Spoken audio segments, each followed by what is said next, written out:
नमस्कार दोस्तों, कैसे हैं आप लोग? आज मैं डिस्कशन करने वाला हूँ इंडिया के third largest tyre manufacturing company के बारे में। देखिए, मैं जब कोई भी कंपनी के ऊपर रिसर्च करता हूँ, कोई भी सेक्टर के ऊपर रिसर्च करता हूँ, मैं हमेशा वैल्यूएशन स्टॉक को ढूंढता हूँ और अच्छे डिस्काउंट प्राइस में अगर वो कंपनी मिले तो हमेशा उस कंपनी के ऊपर काम करता हूँ। तो मैं इस कंपनी के ऊपर किस तरीके से एनालिसिस किया और मैं किस पॉइंट ऑफ बेसिस में काम किया, वो मैं आपके साथ शेयर करूंगा। तो ये कोई रिकमेंडेशन वीडियो नहीं है, जस्ट एज ए इन्फॉर्मेशन है। आप इन्फॉर्मेशन को कलेक्ट करें और उसके बाद आप खुद के हिसाब से राय लें। तो आज की जो वीडियो है, इस वीडियो बहुत इंटरेस्टिंग होने वाला है। एक भी पॉइंट मिस मत करना, आपको बहुत कुछ जानने का मौका मिलेगा। साथ ही साथ मैं लास्ट में आपको चार्ट भी दिखाऊंगा कि किस तरीके से एक चार्ट आपको बताएंगे कि कब आपको किस कंपनी के ऊपर काम करना चाहिए। तो देखिए, कंपनी जो जिस सेक्टर में काम कर रहे हैं वो car, SUV, van, bike, scooter, agriculture जो ट्रैक्टर्स वगैरह होते हैं, साथ ही साथ ट्रक्स एंड बसेस, इंडस्ट्रियल जो गाड़ियां होते हैं, साथ ही साथ जो मतलब ईटर मतलब आप देखेंगे तो अदर मूवर जो अर्थ मूवर जो गाड़ियां होते हैं उसका भी टायर्स बनाते हैं। तो कंपनी का जो प्रोडक्ट है वो आप सभी जानते हैं, एपोलो टायर। आपको हर इंडस्ट्रीज में दिखेगा, तो हर कैटेगरीज में एपोलो टायर दिखेगा। तो एपोलो टायर इंडिया के थर्ड लार्जेस्ट कंपनी है। ये मैं नहीं बता रहा हूँ, आप खुद ही जाकर पीआर कंपनी से देखिए। तो नंबर वन में है एमआरएफ, नंबर टू में है बालकिशन इंडस्ट्रीज मतलब बीकेटी, और थर्ड में है एपोलो टायर। और मुझे जो सबसे बेस्ट पॉइंट लगा, इस सेक्टर में टोटल जो सारे कंपनीज का एवरेज पी रेशियो है वो है 24, और कंपनी का पी रेशियो कितना है? 13। तो किसी भी कंपनीज के ऊपर काम करने से पहले उस कंपनी का स्ट्रेंथ कितना है, कंपनी का बिजनेस अपकमिंग क्या क्या वो प्रोजेक्ट लेके आ रहा है, और वो बिजनेस को कितना बड़ा करने वाला है, सबसे पहले वो देखना बहुत जरूरी है। सबसे पहले एक बात बता दूं, कंपनी का टोटल अलग अलग जगह के हिसाब से कोची, साथ ही साथ आप देख सकते हैं पुणे से लेकर, चेन्नई से लेकर, बड़ौदा से लेकर अलग अलग जगह पे कंपनी खुद के मैन्युफैक्चरिंग फैक्ट्रीज बना के रखा है। तो कंपनी जो टायर्स बनाते हैं तो वो तो इंडस्ट्रीज हमेशा कंटिन्यू ग्रोथ करेगा ही, क्योंकि टायर के बिना गाड़ियां चलेगा नहीं। तो गाड़ी के कोई भी इंजन हो, चाहे इलेक्ट्रिक्स हो, चाहे हाइब्रिड हो, जो कोई भी गाड़ियां हो, तो टायर्स के बिना वो चलेगा नहीं। तो इसलिए टायर इंडस्ट्रीज हमेशा ग्रोइंग होता रहता है। तो सबसे पहले मैं ये देख आपको दिखाता हूँ कि इस सेक्टर में मतलब इस कंपनी के ऊपर अपकमिंग प्रोजेक्ट क्या है।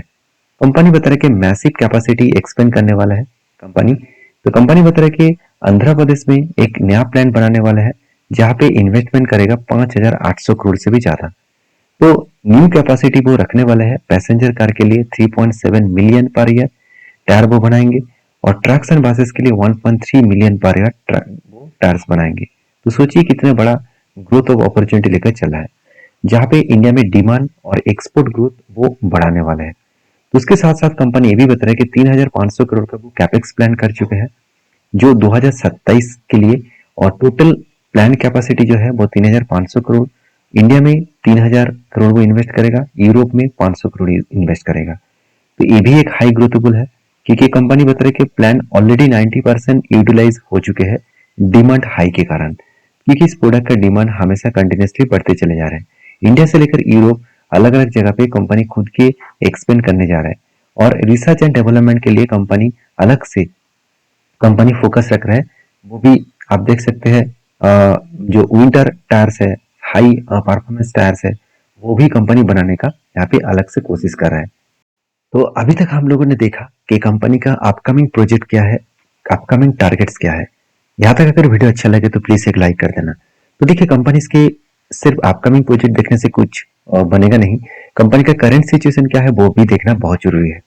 मैं अगर देखूं तो कंपनी का सबसे जो बेस्ट पॉइंट मुझे लगा वो कंपनी का वैल्यूएशन 13 के आसपास पी रेशियो दिख रहा है, जो इंडस्ट्रीज पी रेशियो 24 है। मतलब इंडस्ट्रीज पी रेशियो से भी कंपनी का पी रेशियो आधा है। तो ये मुझे सबसे बेस्ट पॉइंट लगा, और उससे भी बड़ी बात है आरओसी एंड आरओई दोनों ही मुझे एक एवरेज लेवल के आसपास दिखी। और उससे भी बड़ी बात है, कंपनी 1,300 करोड़ का टोटल इस बार प्रॉफिट किया, और कंपनी की जो डेप्थ है, जो कर्जा है, वो 0.22% के आसपास है। इसका मतलब ना के बराबर है। मैं लास्ट में आपको वैल्यूएशन करके दिखाऊंगा कि कंपनी सचमुच क्या लो वैल्यूएशन पे है। उससे पहले कंपनी का सबसे इंपॉर्टेंट पॉइंट क्वार्टरली रिजल्ट देख लेते हैं। देखिए, इस बार कंपनी आज तक की सबसे मतलब लास्ट 2 क्वार्टर्स में कंपनी हाईएस्टली सेल्स किया, और कंपनी का प्रॉफिट ग्रोथ भी आज तक के सबसे हाईएस्ट प्रॉफिट है। तो कंपनी जब भी प्रॉफिट ग्रोथ करते हैं, कंपनी का सेल्स ग्रोथ होते हैं, तो कंपनी का जर्नी और भी बढ़ जाता है। देखिए लास्ट कुछ क्वार्टर्स में कंपनी 13% के आसपास ग्रोथ कर रहा था। इस बार कंपनी 15% तक ग्रोथ किया। और इसी डेटा को मैं अगर साल भर की देखूं तो इस बार कंपनी लास्ट 10 ईयर्स में कंपनी खुद के जो सेल्स ग्रोथ है वो दुगना से भी ज्यादा कर चुके हैं, क्योंकि 12,000 से लेकर आज 28,000 तक पहुंच चुके हैं। कंपनी की जो प्रॉफिट ग्रोथ है वो भी आप देख सकते हैं 900 करोड़ से 1300 करोड़ के आसपास बने। तो ओवरऑल बात करूं कंपनी का सेल्स जितना बढ़े उससे भी कई गुना ज्यादा कंपनी का प्रॉफिट ग्रोथ हुआ। तो एक कंपनी के लिए एक स्टेबिलिटी है, क्योंकि कंपनी जब खुद के सेल्स एंड प्रॉफिट ग्रोथ बढ़ाते हैं तो वहाँ पे एक जर्नी अच्छा देखने को मिल जाते हैं। तो चलो अभी बाकी पॉइंट्स भी देख लेते हैं। जैसे कंपनी का जो कर्जा है वो कितना है 3,000 करोड़, और कंपनी का रिजर्व कितना है 16,000 करोड़, कंपनी का फिक्स एसेट कितना है 16,000 करोड़। तो कंपनी का जो मुझे बेस्ट पॉइंट लगा वो है कंपनी का CWIP जो 1,000 करोड़ के ऊपर है। कंपनी खुद के खाते पे जितना भी प्रॉफिट एंड लॉस दिखा दे आपको उसमें विश्वास नहीं करना है। कितना प्रॉफिट हुआ है सबसे पहले देख लीजिए। इस बार कंपनी प्रॉफिट दिखा रही है करीबन 1,300 करोड़ के आसपास। क्या सचमुच उतना पैसा कंपनी के हाथ में आया? उसको देखने के लिए आपको कैश फ्लो में जाना पड़ेगा। और आप यहाँ पे देखिए, अगर कैश फ्लो यहाँ पे पॉजिटिव दिख रहा है और उतना ही दिख रहा है, उससे भी ज्यादा दिख रहा है, तो पॉजिटिव बात है। अगर यहाँ पे नेगेटिव दिखे तो सोचना कंपनी में कुछ ना कुछ प्रॉब्लम्स देखने को मिल सकता है। तो नेट कैश फ्लो भी पॉजिटिव है। तो अच्छी बात यह है कि कंपनी जितना यहाँ पे प्रॉफिटेबल बिजनेस दिखा रहा है उतना ही कंपनी प्रॉफिट कर रहा है। अभी एक चीज नोटिस करना, कंपनीज के ऊपर जो मतलब ROC है वो हमेशा एक ही रेंज में मेंटेन्स हो रहा है। कोविड के टाइम में थोड़ा सा कम हो गया था, क्योंकि उस टाइम गाड़ियां रास्ते में चलना बंद हो गया था, इसलिए कंपनी का सेल्स भी बहुत डाउन हो गया था, 9 to 5% तक पहुंच गया था। उसके बाद धीरे धीरे करके कंपनी फिर से रिकवरी किया और आज 14% तक पहुंच चुके हैं। अभी लास्ट में आपको कंपनी के ऊपर इन्वेस्टर देखूं तो देखिए सिर्फ कुछ ही क्वांटिटी जस्ट 2% के आसपास एफआईएस ने प्रोडक्ट को बेचा, खुद के होल्डिंग को बेचा, और उसका सीधा सीधा फायदा डीआईएस ने उठाया। अगर कंपनी में दम ना होता तो दोनों ही माल बेचकर भाग जाता, सिर्फ पब्लिक यहाँ पे पड़े रहते। तो ओवरऑल कंक्लूजन यही है मेरे इस कंपनी के ऊपर। मुझे तो कंपनी का स्टेबिलिटी बहुत स्ट्रांग लगा। बाकी कंपनी के वैल्यूएशन एक बार चेकआउट कर लेते हैं। वैल्यूएशन करने के लिए आपको सिंपल तरीका मैं आपको पहले ही बता चुका हूँ। आपको क्या करना है, कंपनी का जो इंडस्ट्रीज पी रेशियो है उसके साथ आपको कंपनी का अर्निंग पर शेयर को मल्टीप्लाई करना है।